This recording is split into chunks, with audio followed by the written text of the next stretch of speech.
I imagine the most hated billionaire in your city. Okay, setting a strong scene right off the bat. Yeah, I'm talking about a guy who got obscenely rich, explicitly by scamming your community. Right. He exploited loopholes, ruined local businesses, and, lined his own pockets while literally everyone else struggled. The absolute worst kind of person. Exactly. And now imagine a highly revered moral leader comes to town. Okay. The whole city turns out to see him. But instead of greeting the mayor or the local charity organizers or anyone who's actually been doing the right thing. Which is what you'd expect, right? Totally what you'd expect. Yeah. But this revered leader walks right past them, looks at the corrupt billionaire, and just says, "I'm coming over to your house for dinner." Oh, wow. People would be absolutely furious. Furious. A complete PR disaster. Well, today's deep dive looks at exactly that scenario. It's such a fascinating setup. It really is. We are exploring an essay titled Beneath the Boughs of Mercy by Gospel Zacchaeus. It was recently published in the Christian Living Substack. Which is a great read, by the way. Yeah, and the mission for our deep dive today is to explore Zacchaeus' literary and theological analysis of a historical narrative you actually might think you already know. Right. It's the story of Zacchaeus. But before we jump into the author's analysis, we need to lay down a really clear ground rule for you, our listener. Yeah, this is super important. Because this source material deals heavily with, specific theological concepts, religious interpretations, and honestly, some pretty blistering critiques of modern church culture. Very blistering. Yeah, so we want to be incredibly clear up front. Our goal today is not to endorse these viewpoints. Right, or to preach them to you. Exactly. We are acting purely as impartial guides here. We're just here to unpack Zacchaeus' arguments, look at the historical context, and explore the fascinating human dynamics that the essay presents. Beautifully said. Yeah. So let's set the scene in the ancient city of Jericho. Let's do it. The author introduces us to Zacchaeus, or Zach, as Zacchaeus casually calls him, which I love. It does make him feel a bit more approachable. It does. But Zacchaeus does not sugarcoat this guy at all. He paints Zach as a chief tax collector who is incredibly wealthy, but just utterly despised by his own community. Despised is almost an understatement. Right. The essay calls him a thief, a fraud, and a broken fellow who basically fattened himself on other people's sweat. Which is quite a visual. Yeah.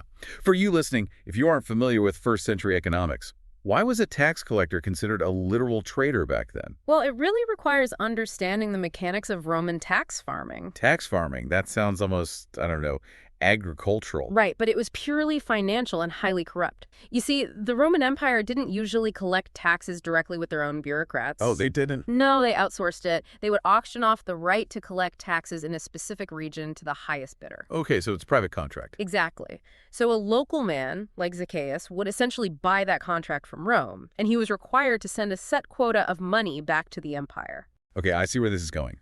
Rome gets their guaranteed money no matter what. But how does Zacchaeus actually make his profit? By legally extorting his own neighbors. Wow.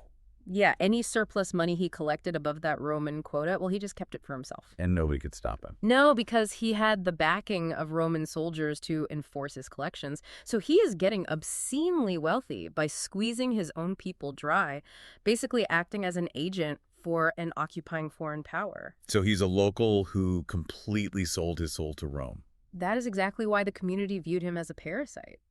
But Zacchaeus introduces this really compelling psychological twist here. Oh, what's the twist? Despite being addicted to the wealth this corruption brings, Zacchaeus secretly loathes the man he has become. So he hates himself. He does. He's desperate to change, but he's entirely helpless to cure his own condition. Okay, let's unpack this. Because before Zacchaeus even gets to Zacchaeus' big moment with the crowd, he forces us to look at a structural parallel in the text. Yes, the pairings here are so intentional. They really are. The author compares Zacchaeus, who we meet in Luke chapter 19, with another man named Bartimaeus, who was introduced just one chapter earlier. Right in chapter 18. Yeah. And Bartimaeus is a blind beggar sitting by the roadside in Jericho. A completely different end of the spectrum. Exactly. It's striking. The author is taking a destitute person living on the street and pairing him with a corrupt corporate CEO and arguing that they share the exact same fundamental ailment. It sounds wild when you say it like that. Seems like a massive stretch, right? How are they the same? Well, geographically and socially, Jericho provides the perfect backdrop for this contrast. Jericho was this wealthy oasis city, a major trade hub near a popular crossing of the Jordan River. So it had a ton of foot traffic. Massive foot traffic. So Good. on one hand, you have Bartimaeus, a beggar, relying entirely on the charity of travelers. He's physically blind and at the absolute bottom of the social ladder. The lowest of the low in that society. Right. And then you have Zacchaeus at the very top. Huh. But Zacchaeus argues they are structurally identical because both are completely marginalized by the mainstream community. Oh, that makes sense. Yeah, and both are helpless to change their core condition on their own. And crucially, both are physically blocked from the source of mercy. Bartimaeus is blocked by his blindness. And Zacchaeus is blocked by the sheer mass of the crowd. Ah, I love that. They are both outcasts, Yeah. just on complete opposite ends of the socioeconomic spectrum. And the author uses this pairing to make a broader point about who this historical figure of Jesus was targeting, right? Yes, exactly. What's fascinating here is that Zacchaeus argues Jesus was on a sequential mission to the marginalized. Sequential mission. Yeah, he was deliberately making, as Zacchaeus puts it, the best of the condemned before he ever addressed the religious elite. Wow. He deals with the blind beggar, radically changes his life, and then moves straight to the corrupt tax collector. It establishes the theological baseline for the entire essay. Zacchaeus is essentially arguing that in this framework, mercy does not care about your tax bracket. Not at all. It doesn't care about your social standing. If you are broken and desperate, you are the primary demographic. The religious establishment is just bypassed entirely. Completely bypassed. And that dynamic of being bypassed brings us to the physical barrier Zacchaeus faces. The crowd. Right. He's short, and there's a massive crowd blocking him from seeing Jesus. And Zacchaeus doesn't just treat the crowd as, like, a logistical problem? No, he treats it as a huge metaphor for a systemic issue. Exactly. The crowd represents the religious establishment. The very people who claim to be following the moral leader are forming a human wall that keeps a desperate outcast away. Here's where it gets really interesting.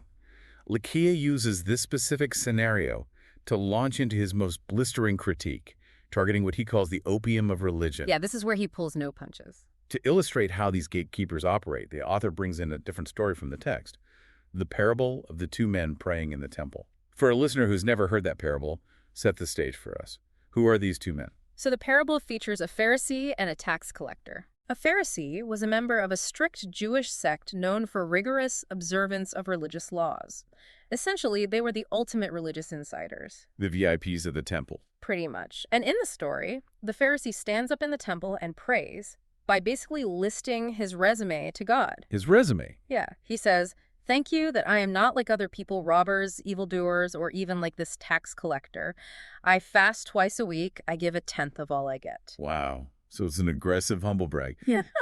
He's using his religion purely to elevate his own social status. Precisely. It's performative.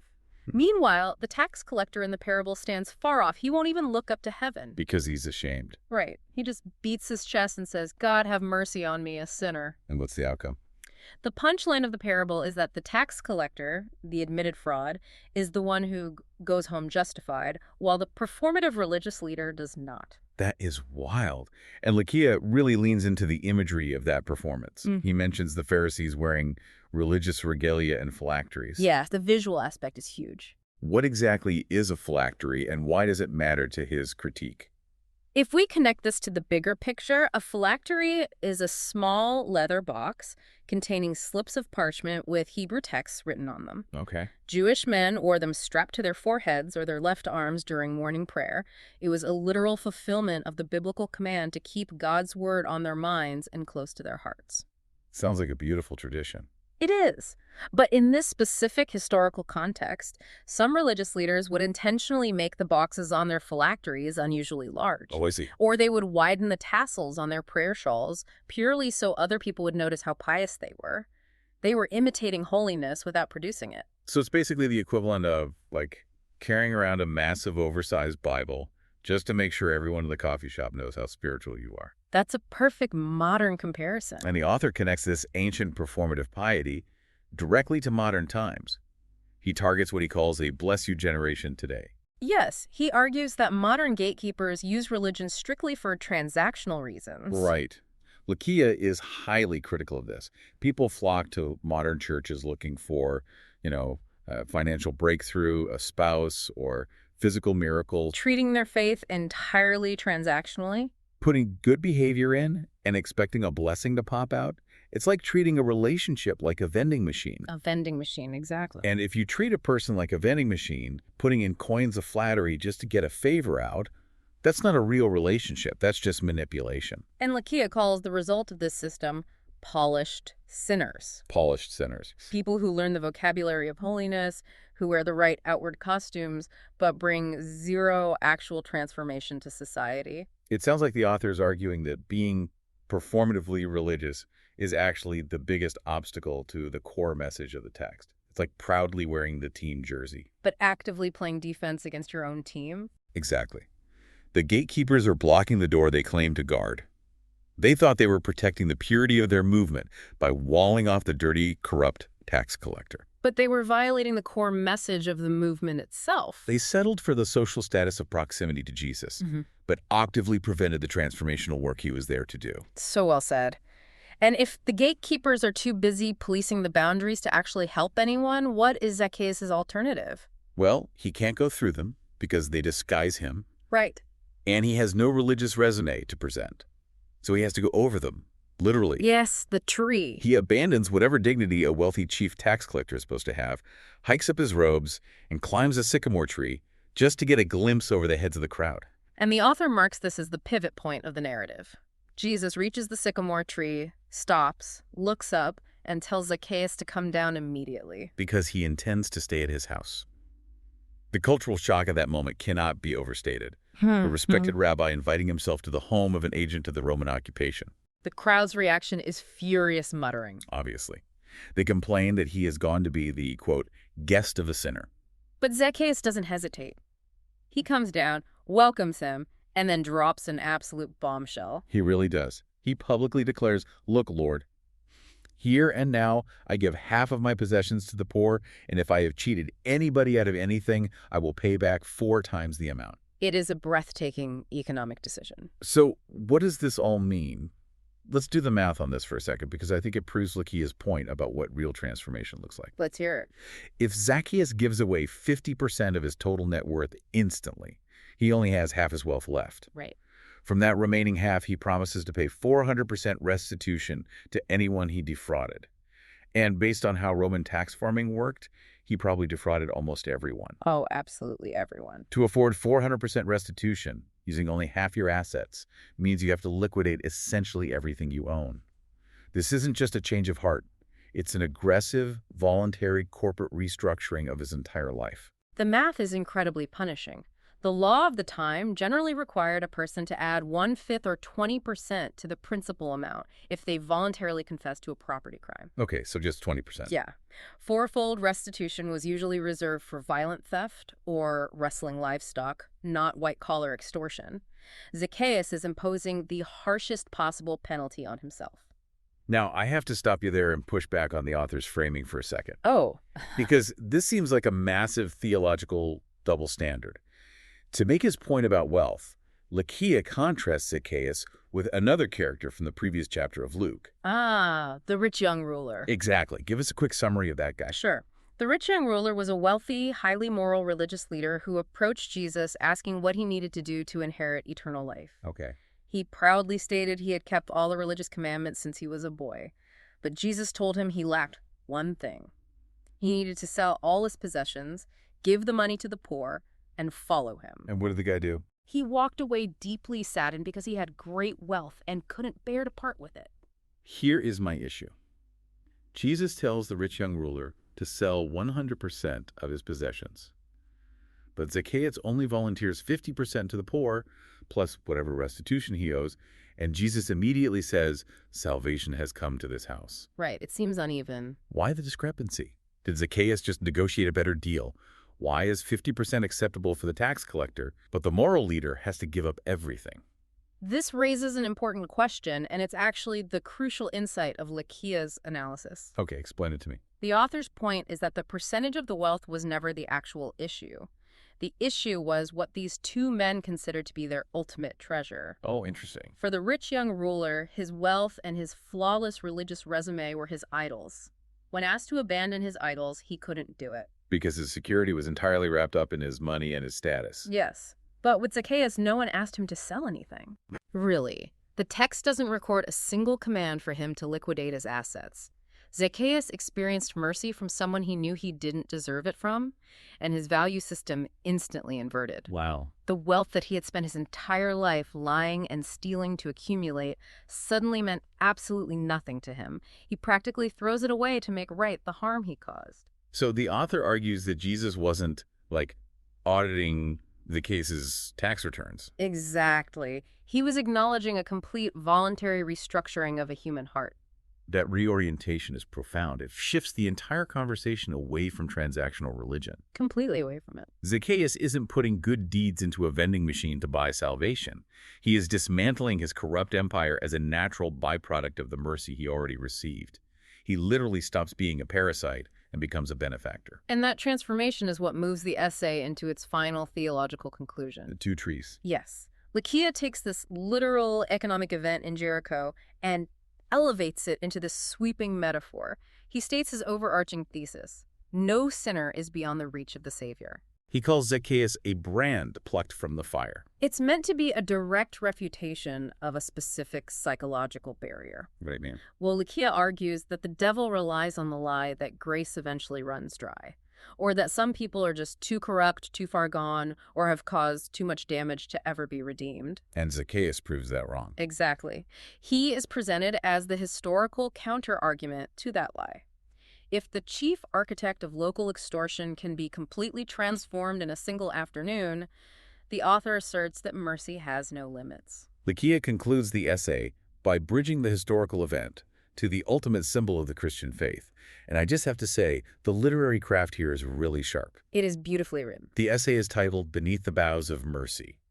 And the author takes the literal sycamore tree that Zacchaeus climbed to bypass the crowd and contrasts it with a future tree. Right.